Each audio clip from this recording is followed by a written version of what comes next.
بسم الله الرحمن الرحيم. يا أيها النبي إذا طلقتم النساء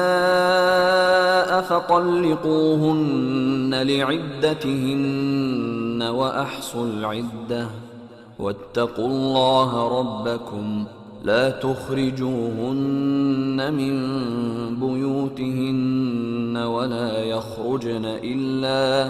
ولا يخرجن إلا أن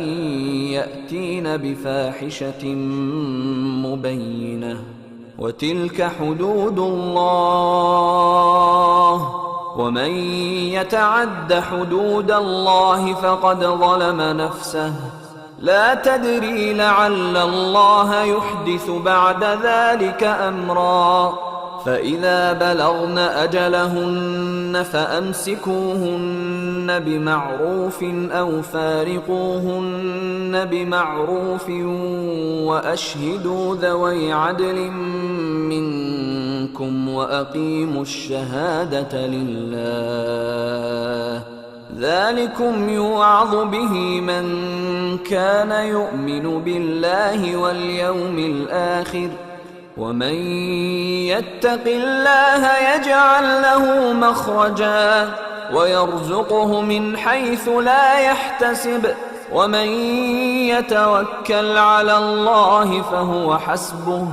إن الله بالغ أمره قد جعل الله لكل شيء قدرا واللائي يئسن من المحيض من نسائكم إن ارتبتم فعدتهن 3 أشهر واللائي لم يحضن وأولاة الأحمال أجلهن أن يضعن حملهن ومن يتق الله يجعل له من أمره يسرا ذلك أمر الله أنزله إليكم ومن يتق الله يكفر عنه سيئاته ويعظم له أجرا أسكنوهن من حيث سكنتم من وجدكم ولا تضاروهن لتضيقوا عليهن وإن كن أولات حمل فأنفقوا عليهن حتى يضعن حملهن فإن أرضعن لكم فآتوهن أجورهن وأتمروا بينكم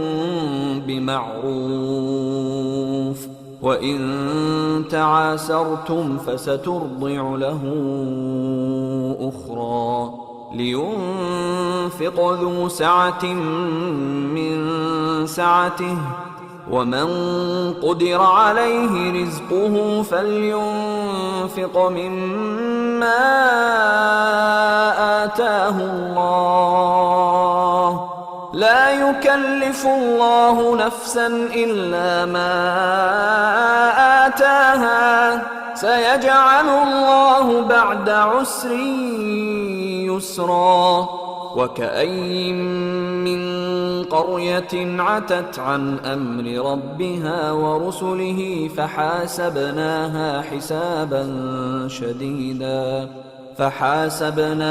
حسابا شديدا وعذبناها عذابا نكرا فذاقت وبال أمرها وكان عاقبة أمرها خسرا أعد الله لهم عذابا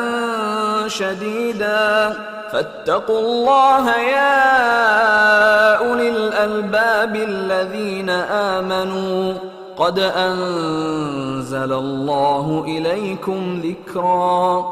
رسولا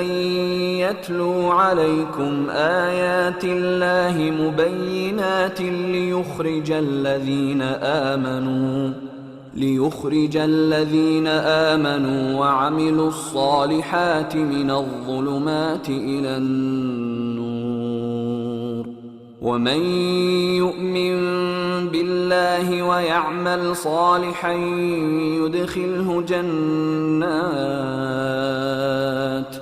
يدخله جنات تجري من تحتها الأنهار خالدين فيها أبدا قد أحسن الله له رزقا. الله الذي خلق 7 سماوات ومن الأرض مثلهن يتنزل الأمر بينهن لتعلموا أن الله على كل شيء قدير وأن الله قد أحاط بكل شيء علما.